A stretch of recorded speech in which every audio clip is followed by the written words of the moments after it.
ஏய், என்ன இரு.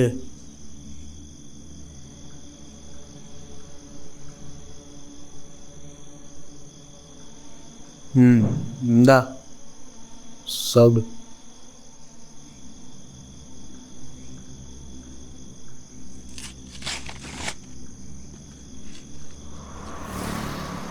உனக்கு நான் எவ்வளோ பரவாயில்ல, 3 வேளை சாப்பாடாச்சும் கிடைக்குது.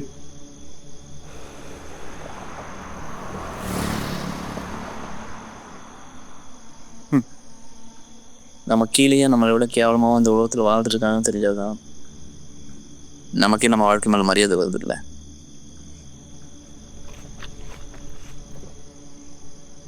ஆமாம், நம்ம கீழே இருக்கணும். நம்ம பார்த்தா நம்ம வாழ்க்கை எவ்வளோ அழகானதுன்னு நமக்கு தெரியும்.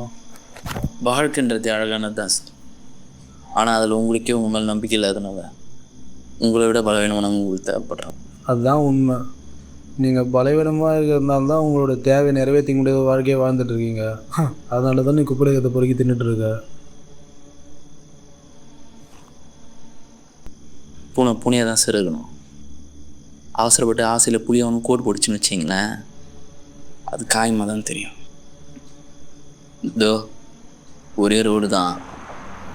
ஒருத்தன் பைக்கில் போகிறான், ஒருத்தன் காரில் போகிறான், ஒருத்தன் சைக்கிளில் போகிறான், ஒருத்தன் நடந்து போகிறான். அவங்களாம் அப்படியே போக விட்டிங்கன்னா போக வேண்டிய இடத்துக்கு போயிடுவாங்க சார்.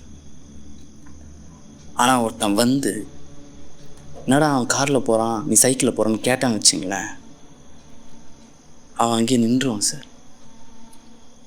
இதெல்லாம் பேச்சுக்கு வேணால் நல்லா இருக்கலாம். ஆனால் நீ என்ன தான் பண்ணாலும் உன்னோட அடிப்படை தேவைக்காக இந்த சமுதாயத்தோடு சேர்ந்து வாழ்ந்துதான் ஆகணும். சார் உங்களுக்கு புரியல சார். நான் ஒரு அடித்தட்டு வாழ்க்கை தான் வாழ்ந்துட்டுருக்கேன். ஆனால் அது என் பிரச்சனை இல்லை சார்.